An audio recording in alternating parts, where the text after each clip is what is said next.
ગીતા એમ કહે છે કે તપ એટલે એ કે શરીર રૂપી સંસ્થામાં જે વિકાર અથવા દોષ તમને દેખાય છે અથવા પેદા થાય છે એની તમે શુદ્ધિ કરો, એ તપ છે.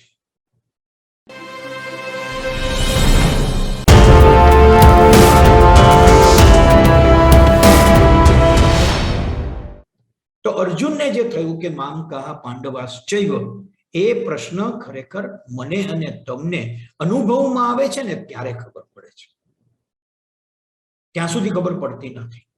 આપણો નજીકનો કોઈ માણસ બહુ જ કાલાવાલા કરીને આપણી પાસેથી મદદ લઈ જાય અને પછી આપણને ભૂલી જાય, ત્યારે આપણને અર્જુન અવસ્થામાં હોઈએ એવું આપણને લાગે છે. ન્યાયાધીશની વાત બહુ જાણીતી છે.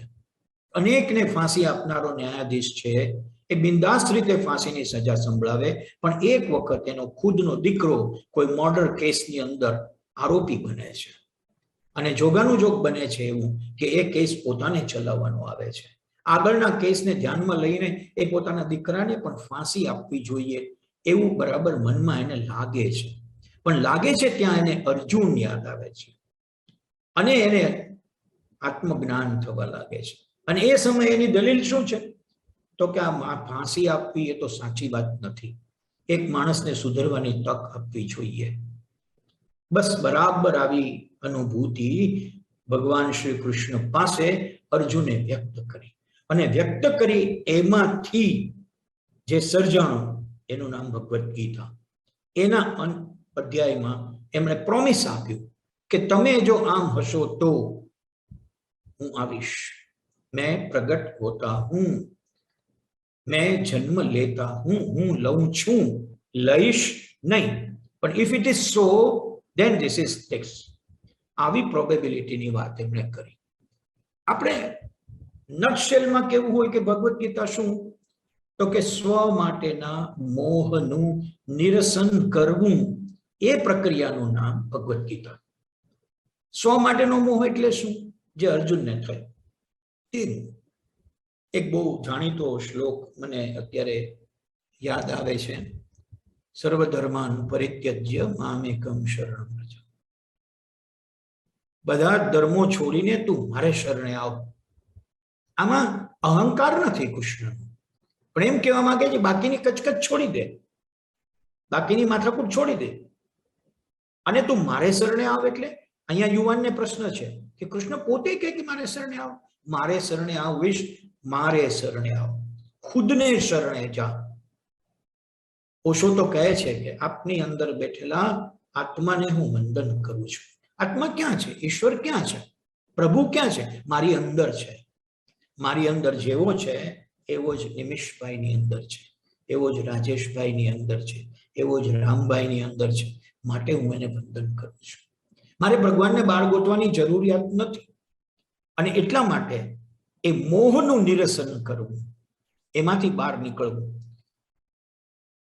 તો તમે બરાબર યાદ એ રાખીએ કે તમે મોહનું નિરસન કરવું એટલે શું કરવાનું? ભગવાન ઉપર આધાર રાખી દેવાનો? ના. તમારાથી થાય તેટલા પ્રયત્નો કરવાના, આપણને ખ્યાલ છે. એ પણ આપણને ગીતામાં કહ્યું છે, કર્મણ્યે વાધિકા રસ્તે માં ફલેષુ કદાચન. કર્મ કરતો રહે પણ ઈચ્છિત ફળની અપેક્ષા ન રાખતો. ઈચ્છિત ફળ, આ ઈચ્છિત શબ્દ આપણે લોકોએ વચ્ચેથી કાઢી નાખ્યો છે. એટલે ફળની અપેક્ષા ન રાખતો એવું બોલ્યા એટલે આપણને એની સામે વિરોધ થયો છે. સ્વધર્મ એટલે નાનકડી વાત હું જરાક સ્પષ્ટ કરી દઉં. જો ગીતાની અંદર બે મુદ્દા મુખ્ય છે, એ સમજવા પડે તો આપણે સંભવામી તરફ પહોંચીએ. પહેલો મુદ્દો એ છે કે સ્વધર્મનું આચરણ કરવું. આપેલો પ્રશ્ન આવ્યો, શિષ્યને થયો હતો, સ્વધર્મ એટલે શું ગણવું? તો જવાબ છે, ગીતામાં આપેલો છે. એમને એમ કહ્યું કે તમે જન્મ લો છો, તમને જ્યારે ઈશ્વર પૃથ્વી ઉપર મોકલે છે ત્યારે તમારી સાથે 3 સંસ્થાઓને જોડે છે. આ જે 3 સંસ્થાઓ તમારી છે, એ 3 સંસ્થાઓની સાથે જે કોઈ વ્યવહાર તમે કરો, એ વ્યવહારને જો તમે બરાબર ફૂલફિલ કરવાનું કામ કરો, અથવા તો બીજા શબ્દોમાં એમ કહું કે તમે કોઈ પણ સંજોગોમાં એમાં કશી જ બાંધછોડ ન કરો તો જે થાય છે એનું નામ સ્વધર્મ આચરણ છે. કઈ 3 સંસ્થાઓ? પહેલી સંસ્થા, જે શરીર લઈને આપણે જન્મ્યા તે શરીર એક સંસ્થા છે. બીજી સંસ્થા, જે શરીર કુટુંબની વચ્ચે આવ્યું. કુટુંબ એટલે મારું કુટુંબ થઈ મામા ફુવા એ નહીં, મારા પડોશી, મારી શેરી, મારી સ્કૂલ, મારા મિત્રો, આ બધું કુટુંબ છે. આ સમજવાની જરૂર છે સાહેબ.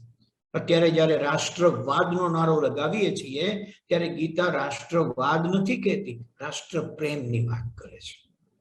રાષ્ટ્ર પ્રેમ એટલા માટે સાચો કે મને મારું રાષ્ટ્ર વાલું છે એમ તમને તમારું પણ રાષ્ટ્ર વાલું છે એનો હું સ્વીકાર કરું છું.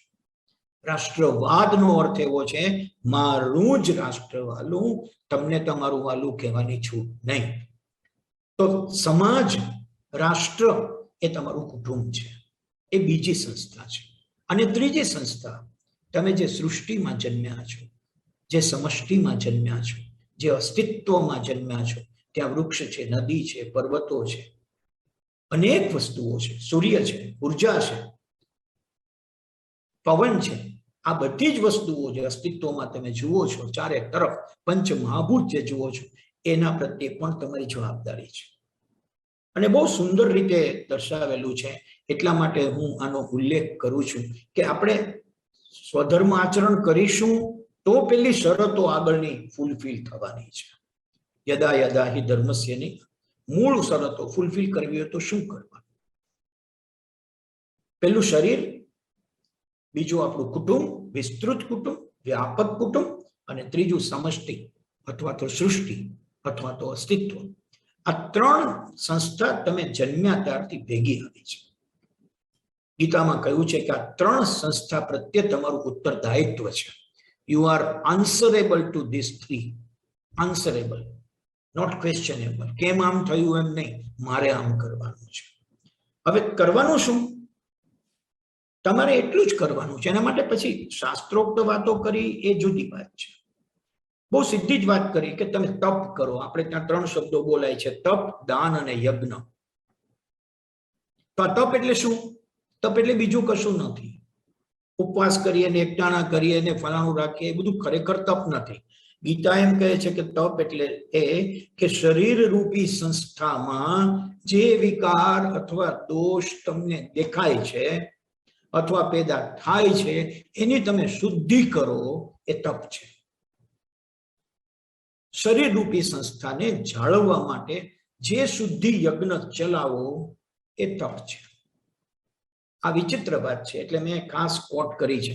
ગીતા આવું કહે છે કે તમારું તપ એટલે આ. બીજું દાન. આપણે બોલતા આવ્યા છીએ દાન.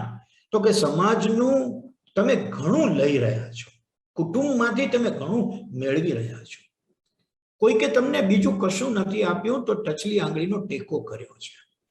કોઈકે તમને હથેળીમાં ઉંચકી લીધા છે. કોઈકે તમને ફોન ઉપર 2 સારા શબ્દો કહ્યા છે. કોઈક તમે બરાબર નિરાશાની ગર્તામાં હતા ત્યારે એને આંગળી ધરી છે અને ઉપર ઉછાળ્યા છે. जिंदगी के हर कदम पर गिरे मगर सीखा कैसे गिरतों को थाम लेते हैं. આ શીખ્યા છે આપણે. પડ્યાને કોઈ કે આંગળી ધરીને આપણે ઊભા કર્યા. તો આ સમાજનું ઋણ ચૂકવવા માટે તમે જે કરો એ હકીકતમાં દાન છે. એ તમારે કરવાનું છે. શરીર, મન, ધન થી જે થઈ શકે એ મદદ તમે કરો, એ દાન છે. તપ શરીર માટે, દાન સમાજ માટે, અને ત્રીજું યજ્ઞ. યજ્ઞ એટલે હોમાત્મક યજ્ઞ અને શાસ્ત્રોક્ત યજ્ઞ. એ વાત પછી આવે છે, નથી આવતી એમ નહીં કહું, પછી આવે છે. પણ મૂળ કામ તો તમે સૃષ્ટિના ઘસારાને ભરી આપવાનું જેટલું કામ કરો એ યજ્ઞ છે. વરસાદ નથી આવતો એવી ફરિયાદ કરવા કરતા દર વરસાદની મોસમ પહેલા હું 100 વૃક્ષ વાવું અને 500 વૃક્ષ લોકોને વાવવા માટે પ્રેરું તો એ મારો યજ્ઞ છે. એના માટે હોમ હવન કુંડી જરૂરી નથી. આ યજ્ઞ છે, વાપરેલી ચીજ છે. તમે પાણી વાપર્યું, તમે હવા વાપરી, તમે જે કંઈ વાપર્યું એને શુદ્ધ કરી આપો, એ તમારો યજ્ઞ છે. એને પ્યોરિફાય કરીને પાછી આપો, એ તમારો યજ્ઞ છે. અને પ્રત્યક્ષ કંઈક તમે એવું નિર્માણ કરો, તમે ખુદ એવું કશું નિર્માણ કરો. તમને એમ થાય શું નિર્માણ કરીએ? કશું નહીં, હકારાત્મકતાનું નિર્માણ કરો, સકારાત્મકતાનું નિર્માણ કરો, પોઝિટિવિટીની વાત કરો. કોઈની સાથે ઝઘડવા કરતા મૌન રહીને એક સુંદર મજાનો સંદેશો આપો. આ તમારો યજ્ઞ છે. હું ખાસ આ 3 શબ્દોની ચર્ચા એટલા માટે કરવાનું પસંદ કર્યું મેં કે શરીર નામની એક સંસ્થા, કુટુંબ નામની બીજી સંસ્થા અને સમષ્ટિ સૃષ્ટિ નામની ત્રીજી સંસ્થા, એ ત્રણેય માટે આટલું કરો એ તમારું સ્વધર્મ આચરણ છે. સ્વધર્મ શોધવા નથી જવાનું, યાદ રાખવાનું. સ્વધર્મ તમારે શોધવા જવાની જરૂર નથી. જન્મ્યા એની ભેગા જ તમારી સાથે સ્વધર્મ આવ્યો છે. આપણને ગીતાના એક શ્લોકમાં એવું કહેવામાં આવ્યું છે, સ્વધર્મે નિધનમ શ્રેય પરધર્મો ભયાવહ. બહુ સુંદર, આટલો જ જાણીતો શ્લોક છે. સ્વધર્મે નિધનમ શ્રેય પરધર્મો ભયાવહ. અહીંયા પણ આપણે સંકુચિત થવાની જરૂર નથી સાહેબ. આ મારો હિન્દુ ધર્મ ને આ મારો ઇસ્લામ ધર્મ ને આ મારો ક્રિશ્ચિયન ધર્મ, ના, એ ધર્મની વાત નથી. સ્વધર્મે નિધનમ શ્રેય એટલે તમારું છે ને ઓળખો, ઓળખીને એની ભેગા રહો, એનું સંવર્ધન કરો, એને વધુ ને વધુ દેદીપ્યમાન બનાવવા માટે પ્રયાસ કરો. એ સ્વધર્મે નિધનમ. મરી નથી જવાનું. આપણે રોજ સવારે ઉઠીએ છીએ ને સૂર્યને નમસ્કાર કરીએ છીએ, આદિત્ય નારાયણ દેવને પ્રાર્થના કરીએ છીએ. આ સૂર્ય ન હોય તો આપણે જીવન ન કરી શકીએ, આજનો દિવસ ન વીતે. ખૂબ ગણતો હોવા છતાં એ સૂર્યને સવારના જ નમસ્કાર થાય છે. મધ્યાહને તપતો સૂર્ય હોય ત્યારે એને નમસ્કાર કોઈ કરતું નથી. એ ઉદાહરણ આપ્યું, સૃષ્ટિએ ઉદાહરણ આપ્યું કે ભાઈ વિચાર કરજે. પરધર્મો ભયાવહ, એ જ્યારે અનુકૂળ છે ત્યારે તું એની પ્રાર્થના કર. તને પ્રિય છે એનો અર્થ એવો નહીં કે તમે સૂર્ય ઉપર જઈને વસો. મને સૂર્ય બહુ ગમે છે એટલે હું કાલે સૂર્ય ઉપર વસીશ, તો પરધર્મો ભયાવહ, બીજાનો ધર્મ છે. આ પૃથ્વીથી હું કંટાળી ગયો છું. દેશની અંદર રાજકારણ છે, જો તરફ અત્યારના પ્રશ્નો છે, સમસ્યાઓ છે, તો હું શું કરું? પૃથ્વી છોડી દઉં? ક્યાંક જતો રહું? ના.